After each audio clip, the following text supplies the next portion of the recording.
नमस्कार। बहुत स्वागत है आप सभी दर्शकों का मिथुन राशि के जातकों के लिए अक्टूबर 2024 के राशिफल के इस वीडियो में।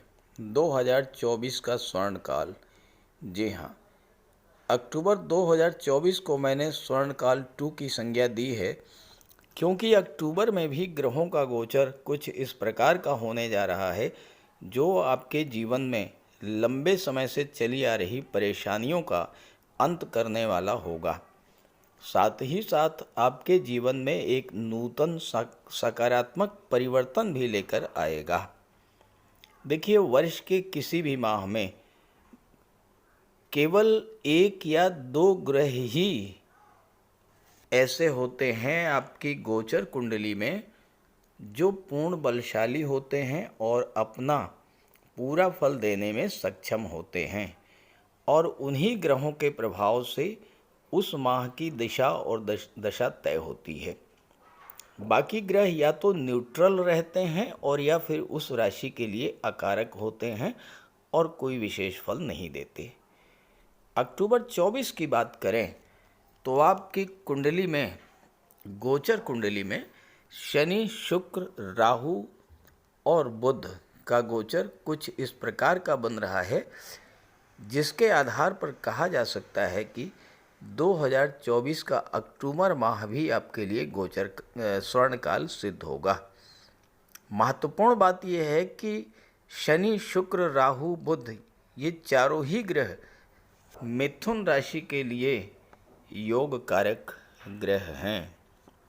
तो अक्टूबर में आपकी आर्थिक स्थिति कैसी रहेगी, स्वास्थ्य कैसा रहेगा, नौकरी, व्यापार और रोजगार की दृष्टि से ये महीना कैसा रहेगा, प्रेम, प्यार, शिक्षा, संतान, विवाह और दाम्पत्य सुखों की दृष्टि से ये महीना कैसा रहेगा, क्या क्या बड़ी उपलब्धियां हासिल होंगी आपको, और किस तरह से आपकी आर्थिक, सामाजिक, पारिवारिक स्थिति में बदलाव लेकर आएगा ये महीना, इन्हीं सब बातों पर चर्चा करेंगे इस वीडियो में।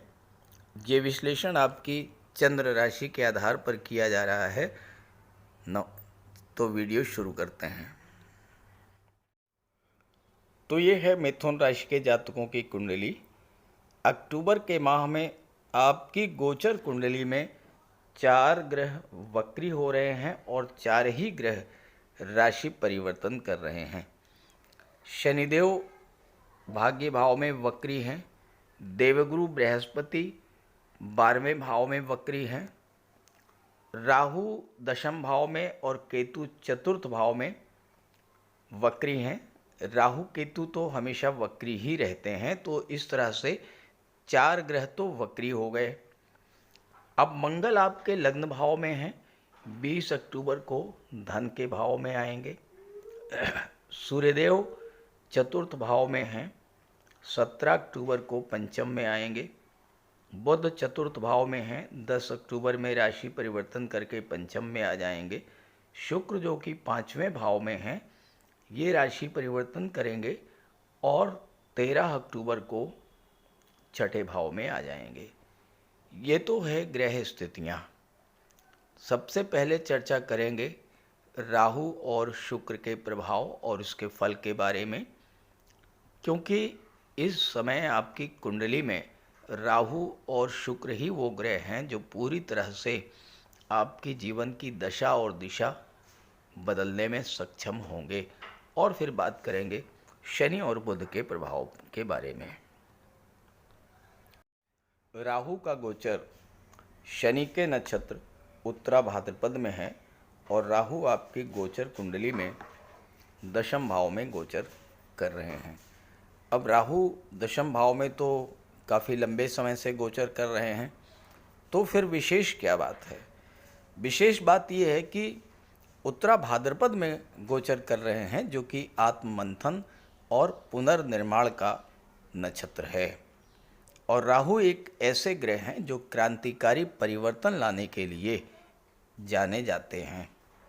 ऐसे में इस गोचर काल में राहु आपकी प्रोफेशनल लाइफ में कोई बड़ा फेर बदल करके बहुत बड़ी उपलब्धि दिलाने का कार्य करेंगे। तो दूसरी तरफ रिस्क फैक्टर भी बड़ा रहेगा।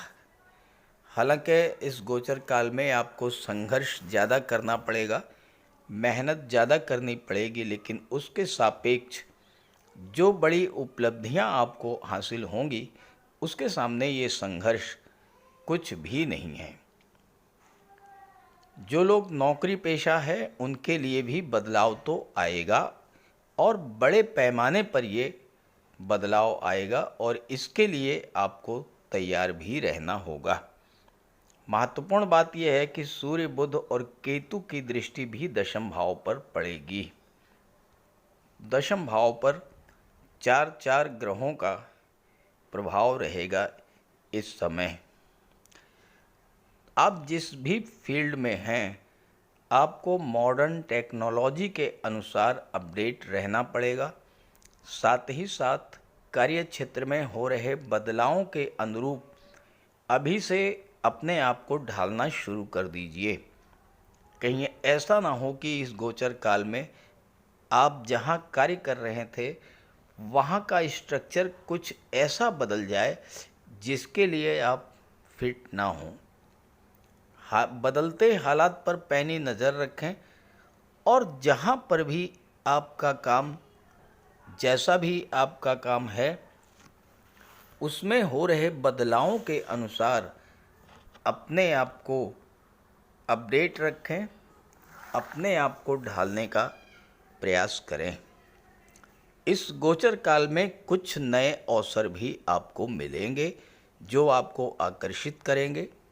और अगर आप अपने वर्तमान जॉब से संतुष्ट नहीं हैं तो आपको मिलने वाला ऑफ़र आपको अच्छा ही लगेगा और ये ऑफ़र इतना आकर्षक होगा कि आप जॉब बदलने के बारे में सोचने लगेंगे। लेकिन चूँकि इस समय आपकी कुंडली में दो दो ग्रह वक्री हैं, इसलिए जल्दबाजी मत कीजिएगा।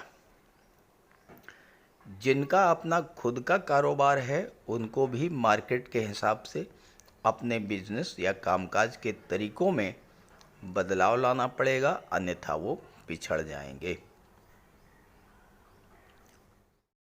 वर्तमान में राहु उत्तरा भाद्रपद नक्षत्र के तीसरे चरण में गोचर कर रहे हैं। तीसरे चरण के स्वामी हैं शुक्र और नवांश तुला राशि का है। तीसरे चरण में राहु का गोचर 10 नवंबर तक रहेगा। तुला राशि आपकी कुंडली के पंचम भाव में है, तो राहु और उत्तरा भाद्रपद नक्षत्र की संयुक्त ऊर्जा का सकारात्मक प्रभाव आपकी कुंडली के पंचम भाव में देखने को मिलेगा। और यहाँ पर 13 अक्टूबर तक शुक्र भी हैं जो कि राहु के परम मित्र हैं और 10 अक्टूबर को बुध आ जाएंगे जो कि राहु के मित्र हैं। तो शुक्र और बुध का प्रभाव भी आपको देखने को मिलेगा।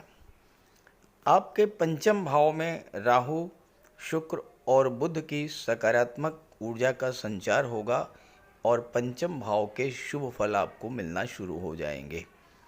पंचम भाव शिक्षा का होता है, संतान का होता है, लव रोमांस का होता है, शेयर मार्केट का होता है। पंचम भाव आपकी क्रिएटिविटी का होता है। ये समय छात्रों के लिए ज़बरदस्त लाभ देने वाला होगा। लव रिलेशंस में किसी तरह की दूरी बनी हुई थी तो वो दूरी समाप्त होगी और चूँकि शुक्र प्रेम के ग्रह हैं और राहु जिस भाव से संबंध बनाते हैं उस भाव की चीज़ों के प्रति डीप अटैचमेंट, गहरा लगाव पैदा करते हैं। तो ऐसे में छात्रों का मन पढ़ाई में लगेगा, मन में जो भटकाव की स्थिति बनी थी वो समाप्त होगी, लव रिलेशंस में कोई गलत फहमी थी वो समाप्त होगी, प्रेम और समर्पण की भावना बढ़ेगी। इस समय आप अपने लव पार्टनर को प्रपोज करेंगे तो पॉजिटिव रिस्पांस मिलेगा और विवाह के अवसर मौके भी मिलेंगे। शेयर मार्केट में जो लोग लगातार नुकसान हो रहा था, अब वो शेयर मार्केट में बहुत अच्छा परफॉर्म करेंगे। पिछले गोचर में अगर आपको शेयर में नुकसान हुआ था, अब उसकी रिकवरी होगी और संतान की तरफ से भी अच्छी खबर मिलेगी। शुक्र धन के कारक, प्रेम के ग्रह, सौंदर्य आकर्षण के ग्रह हैं और राहु शुक्र के इन गुणों में कई गुना वृद्धि करेंगे, तो अचानक धन प्राप्ति का योग बनेगा। आपकी सोर्स ऑफ इनकम बढ़ेंगे और आप जो भी कार्य कर रहे हैं उसके साथ साथ अन्य दूसरे साधनों से भी आपकी इनकम बढ़ेगी।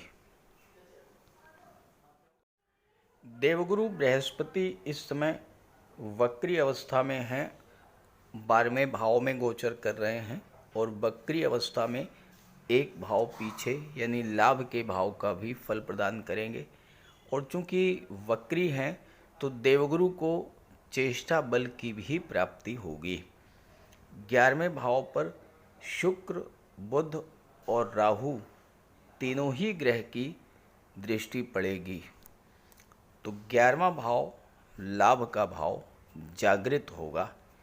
तो सबसे पहला प्रभाव तो ये होगा कि आपके खर्चों पर नियंत्रण आएगा, क्योंकि 12वां भाव खर्चों का होता है और यहाँ पर गुरु वक्री होकर के गोचर कर रहे हैं, तो आपके खर्चों पर नियंत्रण आएगा। राहु और उत्तरा भाद्रपद मिलकर के आपका माइंड सेट कुछ इस तरह का बना देंगे कि आप आत्ममंथन करेंगे कि किस तरह से फालतू खर्चों पर रोक लगाई जाए और बचत को बढ़ाया जाए।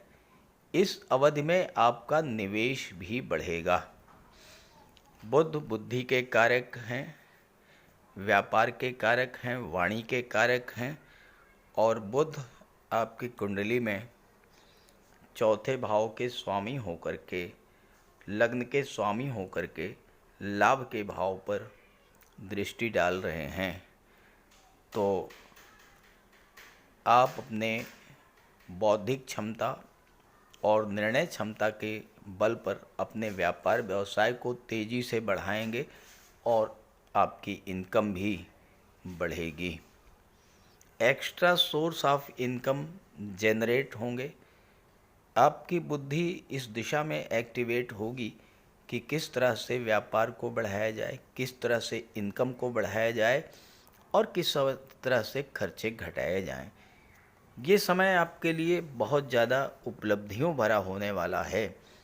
यहाँ तक कि जो लोग बेरोज़गार हैं उनको भी रोज़गार के नए नए अवसर मिलेंगे।